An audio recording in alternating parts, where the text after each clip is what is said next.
Good morning, welcome back to Black Bear Forge and the Hook of the Week. One of my most requested ideas for a hook is a split cross hook. We've looked at lots of hooks and we've looked at making split crosses before.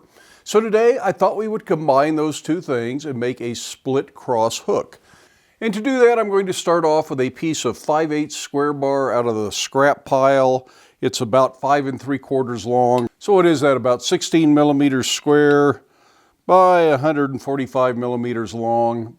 Again, I'm just using what I have on hand and I'm adapting to whatever that means I have to adapt to. You use the materials you have on hand and adapt to whatever conditions those present. Now, if you haven't previously seen the video on the split cross, I'll try to link to that up here, but we'll go over exactly what that is and what the layout looks like so you kind of understand where we're starting here, but it really makes a lot more sense once you see it open up. So what we end up doing is we end up splitting the bar right down the middle and usually cut from opposite sides.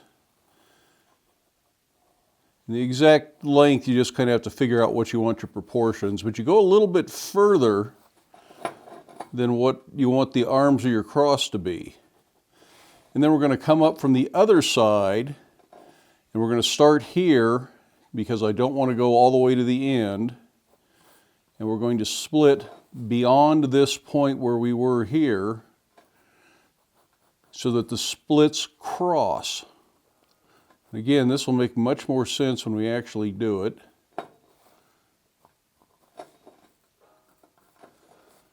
And I'm just laying this out by eye. You can certainly get a square and really be super accurate with it. But the goal then is to split this with a chisel up here, working from both sides, split this down with a chisel, working from both sides again, and they will cross in the middle, and then we'll open these up to form the arms of the cross. This distance from here to here and this distance from here to here should be the same. It will make a much more even cross. So I'm at 2 3/4 there, and I'm at 2 1/2 here, so I'm going to go just another 1/4 of an inch there, and that way the top arm and the two side arms end up the same length. So let's head over to the forge and get to work. Now you can use whatever kind of a hot chisel you want.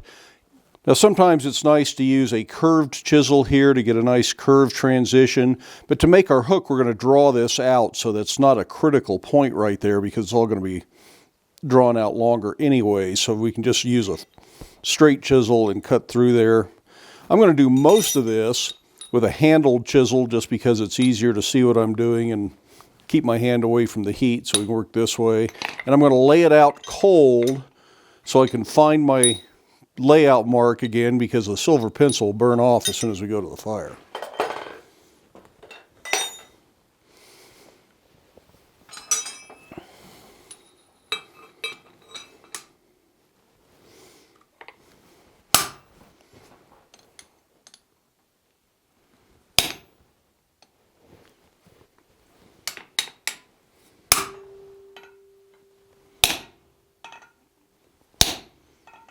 This is just enough of a mark that you can find it again when the material is hot.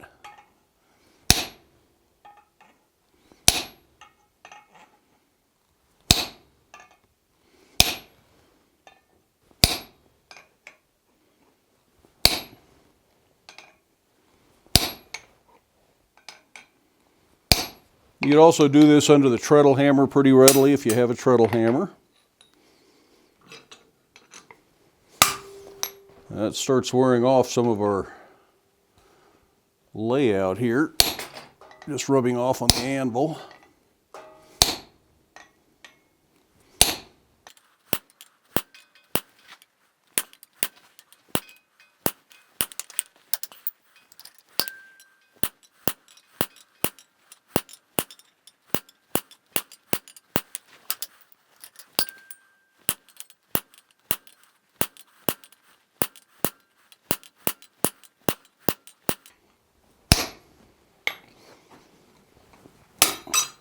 So now we'll heat that up.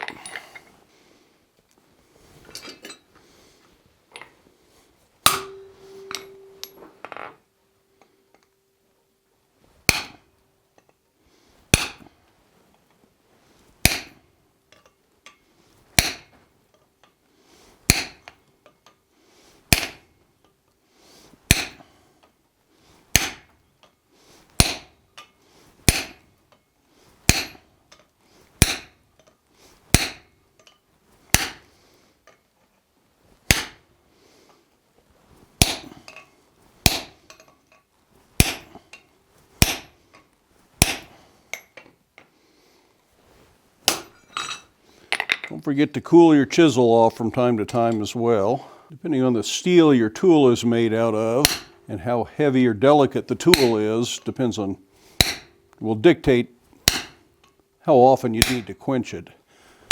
This is a fairly stout chisel, and it's made out of S7, which is a pretty good hot work steel, so I don't have to worry about it too much.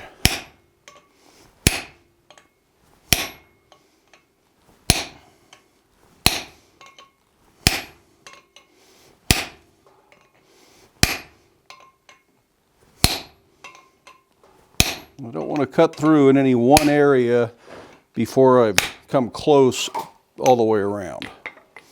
You may need to do a little straightening as you swap from one side to the other just to make sure it's going to lay flat on the anvil.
It's perhaps a little bit cold at this point, but not too bad.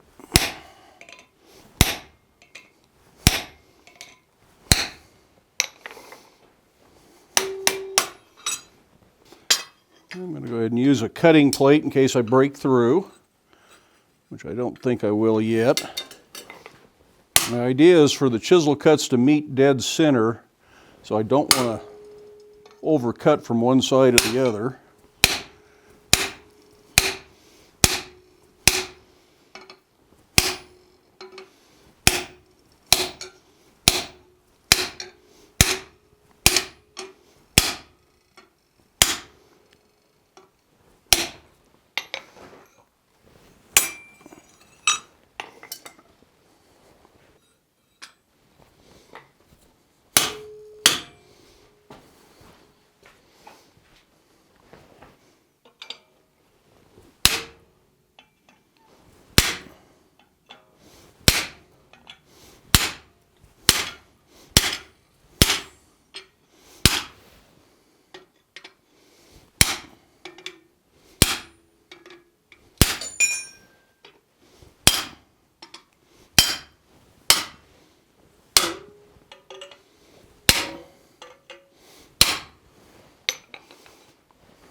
We should be getting pretty close to breaking through, but we're not quite there yet.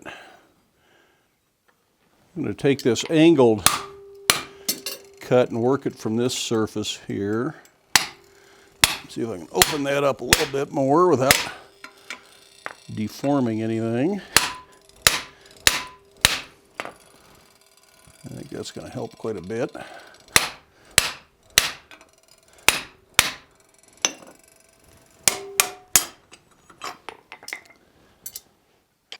The next thing I want to do is I want to split straight down, but I need to get this base out of my way.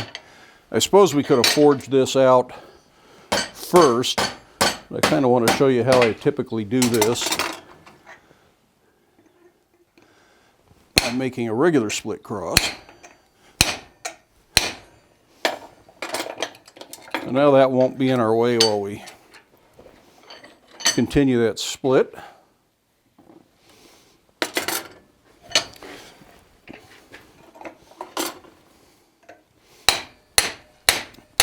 Because we've thinned that out quite a bit, it's pretty easy to split straight down at this stage.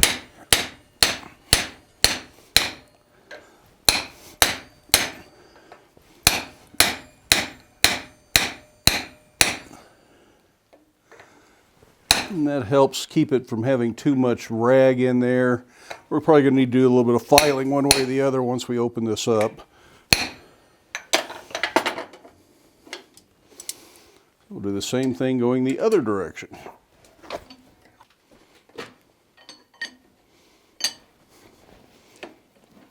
This does get a little bit twisted and deformed doing this, but there'll be lots of straightening to do before we're done anyways.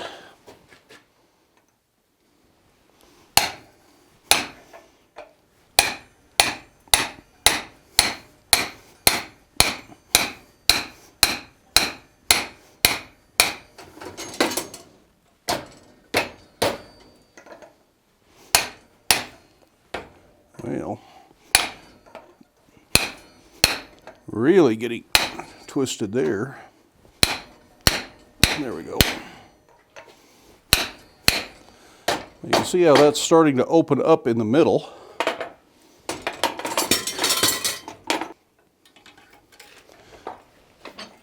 And that's kind of the key to this whole thing. And it's kind of the part where the magic happens. People don't really understand quite how you manage to get this shape.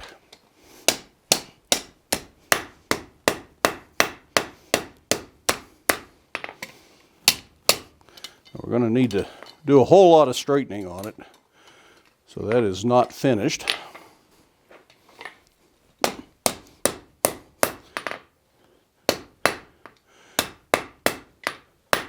So we're going to do as much straightening as we can before we draw out the hook part.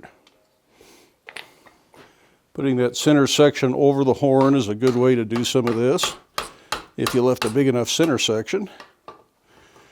This one just barely.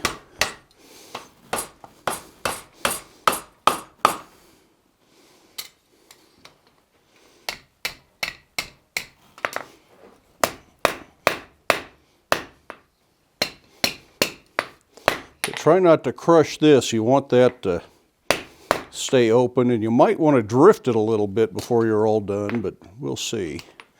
Usually that's not necessary, but this is just kind of tucked in there a little bit. It might need to be drifted.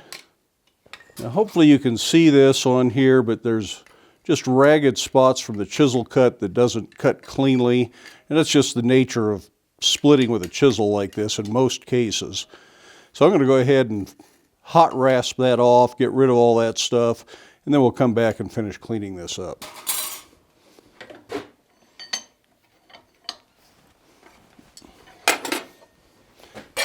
And I just use an old farrier's rasp for that.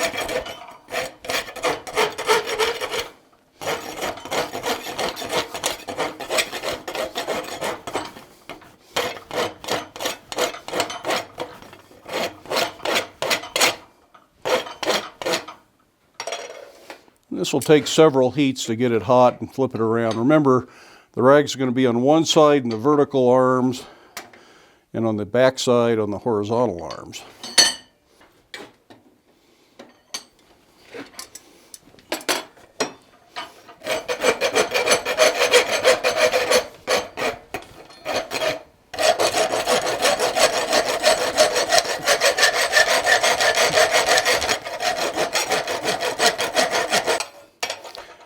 Now I don't have a square file dedicated for hot work, but if you do, you might want to get in here somewhere and clean some of that up. We'll probably do that after we're all done. I think I am going to go ahead and drift this one, the square drift, just to make it go a little smoother. Opens it up pretty nice and evenly. There'll still be some filing to do on the inside of that though. I move this around the hardy hole so I'm supporting the whole thing at some point during this process. I think that helps a lot. I'm going to try putting the square drift in the vise and use it as kind of a mandrel and see if that helps me straighten this. Never tried this before. I think it's probably a pretty good idea.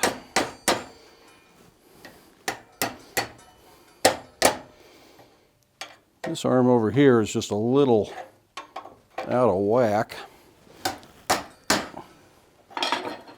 And I think we can kind of drive it up there and then straighten it back out a little bit.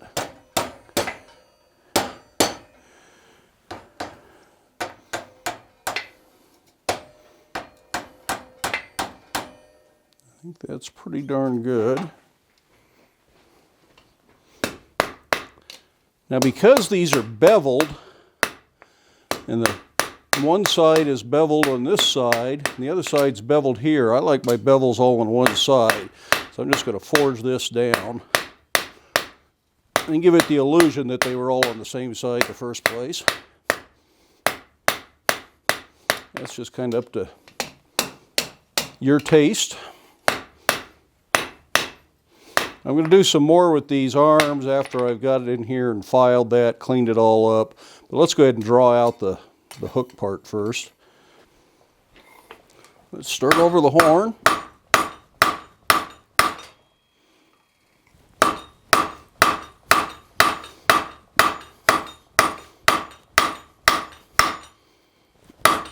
Now typically I leave that full size so you can see what kind of bar it was cut from, and put a tenon on it and put this in a base.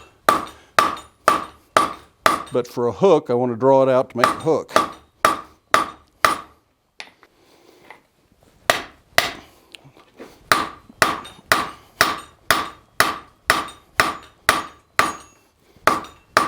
Okay, be careful with that arm sticking up. Make sure your hammer's off at an angle here.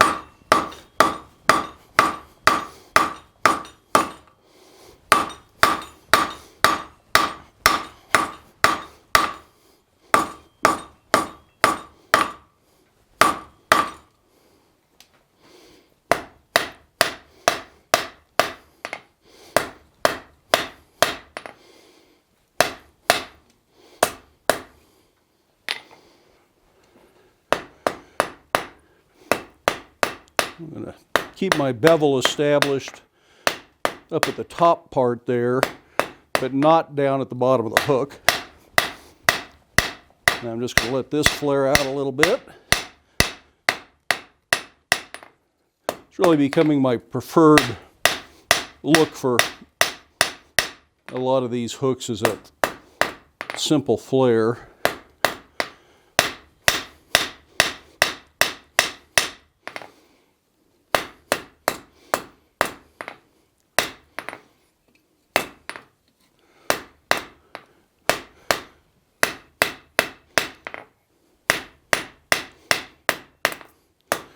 I do want to knock any sharp edges down though.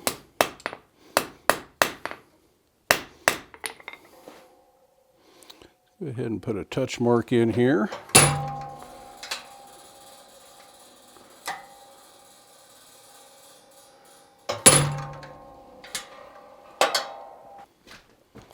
Do just a little bit more straightening and adjusting here.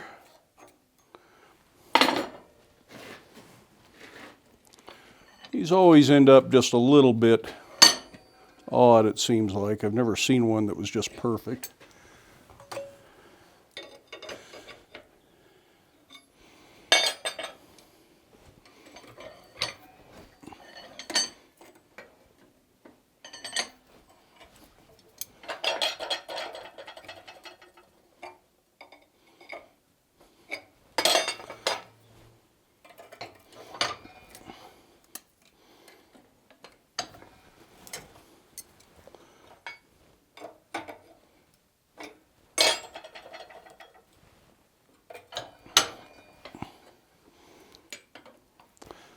clearly my arms ended up off, and I'm not sure exactly how that happened. I think my split's probably not even through here or something.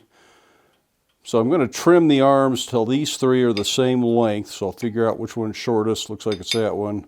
Trim these down, and I'm going to go do a little filing in here to clean up the rag that's inside of this. It's always going to have a little bit of a twist because of the way you opened it. I'm not going to try and get rid of that telltale sign of the process. I just want to get rid of anything sharp that somebody might cut themselves on. So I'm going to let it cool, and then I will do that.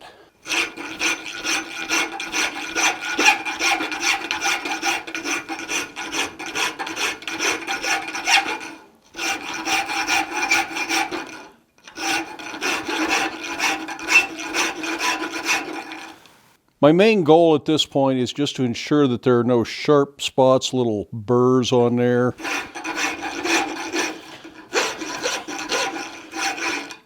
These tend to be kind of irregular. The sides are rarely matching. But if you do a really good job of laying it out and very carefully chisel it, you might be able to get it pretty close. Or you could bandsaw it, but it loses some character if you cut it with a bandsaw. I actually think doing these out of heavier material can be a little bit more forgiving. Lets you fuss with it just a little bit more if you need to. I'm peening from the back side here so that my peen marks don't show.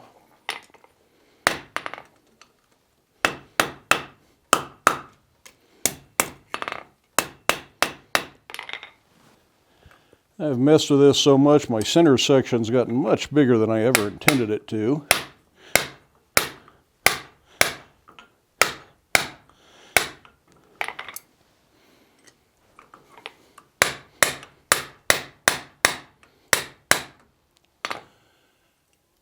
But that'll be okay.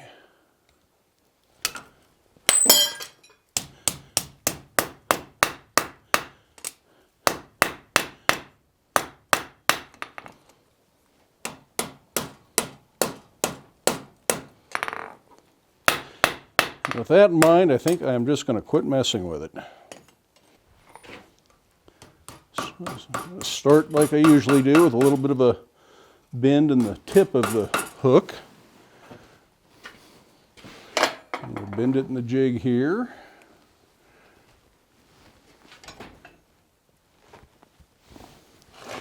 You see that wants to kink right where my touch mark is because that created a thin spot.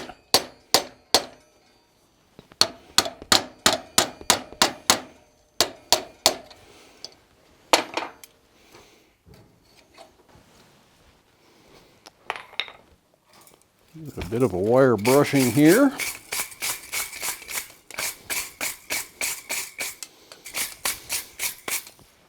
I'm going to go ahead and drill the mounting holes in the two horizontal arms. I thought about punching them, but that'll make the material spread. And it's not really the look I was going for. If it's the look you're going for, go ahead and do it that way. Well, there's our completed hook, or maybe I should call it a concept for a hook, because all in all, I'm not as happy with the way the center section came out. I think it could have been a lot more regular, and taking more time to lay it out more precisely and do a little bit better job of chiseling it exactly the way I wanted it to be probably would have helped quite a bit with that. I remember watching Roy Underhill in the Woodwright shop years ago. I think maybe it was his 20th anniversary episode where he was showing little clips from all the shows that he had done previously. And he made the comment that maybe he should have named the show, well, you get the idea. That's because of things like this where hopefully you guys get the idea, but it's not exactly what I would send to a customer. If this was a special order, I'd probably scrap it, and I don't think I'm going to put it on the Etsy shop. But here it is. It's just a little thick here, and the thick ones are the ones that are long, and the thin ones are the ones that are short, so you can't just draw out the thin ones to fix all that. So it would take a whole lot of filing and messing around, and I don't think for a hook of this sort it really justifies that kind of extra time. I think if I'd had to go to a customer, I would start over again and just make a fresh one. But anyways, like I said, you get the idea. I do hope you enjoyed the video. If you did, be sure to give it a thumbs up. If you haven't done so already, I would love it if you hit that subscribe button down there. Feel free to stick around, watch a few of the other videos, share the videos with your friends. Then by all means, make time in your day to get out to your shop, but stay safe, wash your hands, and wear your safety glasses. We will see you for the next one.